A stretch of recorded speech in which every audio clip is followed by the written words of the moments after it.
All the trees you have ever seen are dead. That sentence sounds exaggerated, maybe even morbid, but it reveals a truth few people realize. The living part of a tree is only a paper-thin strip of cells hidden between massive layers of completely dead tissue, a narrow ribbon of life supported by an ocean of organized death. A biological irony that challenges our intuition. Beings so majestically alive are built, for the most part, from structures that no longer breathe, and yet, perhaps this is exactly what makes them so extraordinary. Trees are living architectures rising on top of what once functioned structures that, after dying, became support for what is still growing. A remarkable balance between past and present, between what has already fulfilled its purpose and what continues striving upward. But to understand how we arrived here, how a living organism can be at once so dead and so eternal, we need to go back in time. Long before forests, long before land plants, before soil existed as we know it, when the planet was nothing but an endless ocean with no shadows and no trees, more than 1 billion years ago. The ancestors of plants were tiny, delicate, almost transparent creatures. They floated on the surface of the primordial seas, exposed to sunlight, absorbing nutrients directly from the water around them. Their existence was simple, almost poetic, turning light into life. Photosynthesis, a process as elegant as it is revolutionary, was capable of taking raw sunlight and crafting it into nourishment, a form of natural alchemy for ages and ages. These organisms asked for nothing more than to remain where they were, suspended, illuminated, safe. But something changed, not suddenly but slowly, as almost everything in evolution does. Solid earth, that hard and inhospitable surface, began to call. There were no flowers, no forests, no shade, only bare rock, merciless wind, and the near absence of water, a planetary desert. And yet, about 470 million years ago, plants attempted the impossible. Colonizing a dry world, they crept out of the seas as quiet pioneers, forming green carpets in every moist corner they could find. These early land plants were fragile and extremely dependent on humidity, but they were there. They had taken the first step, and once they touched the land, they discovered a new dimension of competition. Height would dot in water, light reached almost everyone equally. But on land, those below would die. Those who rose even slightly gained energy. Thus began the first and longest war on Earth, the battle for the sky. Height became the weapon. Shade became a lethal strike. Every millimeter of ascent was victory. Every leaf trapped in darkness was death, but plants faced a serious limitation. Their bodies were built almost entirely from cellulose, a fiber excellent for shape but terrible for structural support. Building height with cellulose was like trying to construct skyscrapers out of wet paper.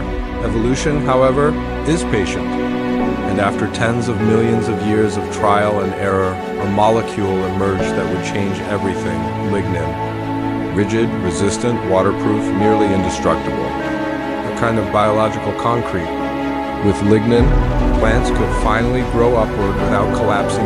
This breakthrough allowed some species to become hard, dense, strong. And so, around 385 million years ago, wood was born in with it, the first trees, the world changed. Suddenly there were living columns pushing the sky upward, casting shadows, reshaping wind, transforming climate, influencing rivers, sculpting entire ecosystems. They reached 20 meters, then 30, then 50. The higher they grew, the more light they captured. The more light they captured, the more power they held. But this growth created a deep problem. How do you transport water from the soil to the treetop? How do you move sugar produced in the leaves down to the roots? For a cell, a few meters is the equivalent of thousands of kilometers. Yet trees solve this challenge with sophistication that still surpasses our technology. Inside the trunk, right at the center, lies a tiny zone called the cambium, only a few cells thick. That is where the magic begins. Stem cells divide inward and outward to create two complementary systems: xylem and phloem. Xylem is the conveyor belt of death. Every cell born there faces an inevitable destiny to die. But before they die, they harden, fill with lignin, and transform into rigid tubes.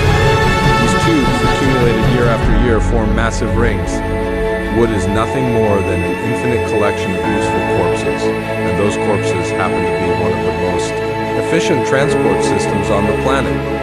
They pull water upward from the roots to the canopy using subtle chemical phenomena like the cohesion of water molecules. When water evaporates from the leaves, the evaporation creates a tension so powerful that the entire column of water is pulled upward.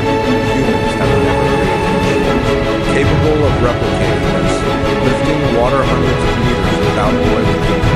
Trees do it every day, effortlessly, using sunlight and microscopic airtight tubes. But water is only half the story. Sugar must travel in the opposite direction. That's where phloem, the truly living part of the trunk, comes in. Inside it are cells that partially self-destruct to form living tubes, supported by companion cells that keep them functioning.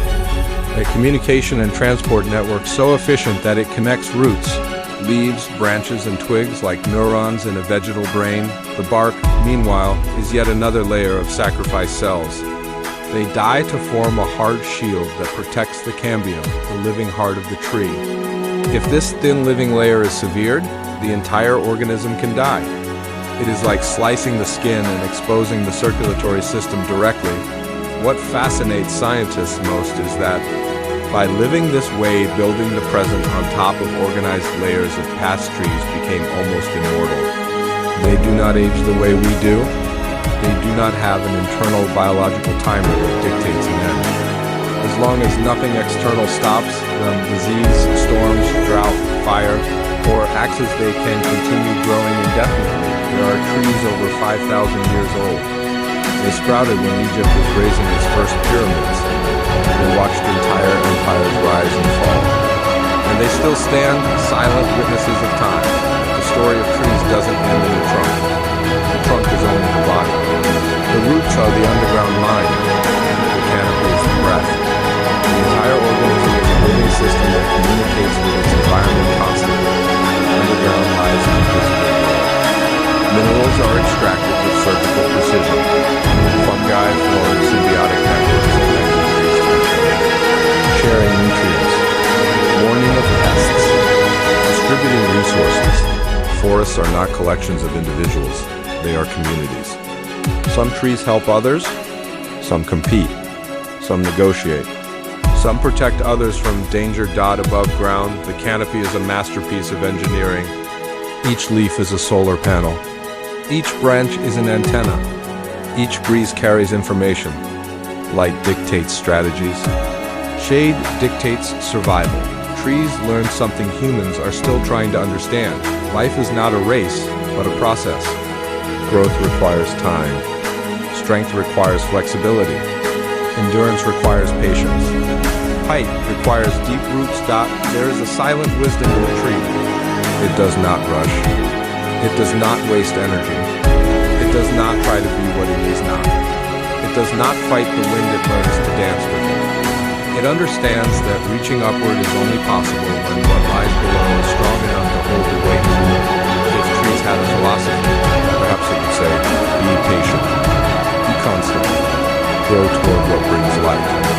And as we grow in our own directions, sometimes too fast, sometimes without control, sometimes without roots, there is something we can learn from the silent giants.